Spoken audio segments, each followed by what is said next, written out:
dit is de eerste prijs. Paar woordzongen in het voortzet onderwijs. De onverwarpen tocht. C.S. Heliutter in Burgum. De Germ en Marcel Smit. In de doelstelling. Maar het noemen de Overdwarpentocht hebben fjouwe leerlingen van het CSG Liutger uit Burgum de woordzongerscompetitie woen. De prijs wie een optreden en remix van haar eigen skreune noemer terug de doel lezen. En het schreeuwen van het noemer zorgen voor een soort willen. Vooral dat het wel op de maat moet gaan en dat het vooral ook de tekst zelf moet je ook heel goed over nadenken. Ik vind sowieso dat het refrein het leukste weer. Ja, ik weet net, we kwamen daar op het eerst op en ja, ik vond het gewoon super leuk.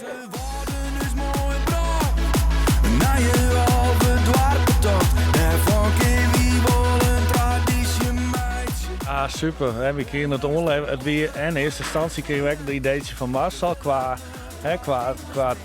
melodie en zo. En toen voelde het eigenlijk meteen goed. Dus in principe gingen we er eigenlijk vanaf het begin wel heel veel op vertrouwen in. Goeie tekst. Ja. Jij hebt echt een goede tekst. Vond ik echt. Ja. Ik vind hem echt vet. Ik vind het echt vet plaatje. Liedskrouwer Marcel Smit begeleidde de lessen in het Friesk en dat voelde bij de leerlingen goed. Ze zitten van minuut 1 tot de laatste minuut. Alle aandacht, iedereen wie positief. Ze gingen er al echt voor. En dat hebben we in de resultaten dus ook gezien. Dus er waren per squale 3 teksten waren erin gestuurd. Uiteindelijk is dus dit versje eruit kwam. En ja, dat is mooi om te zien hoe die band met de anderen doen.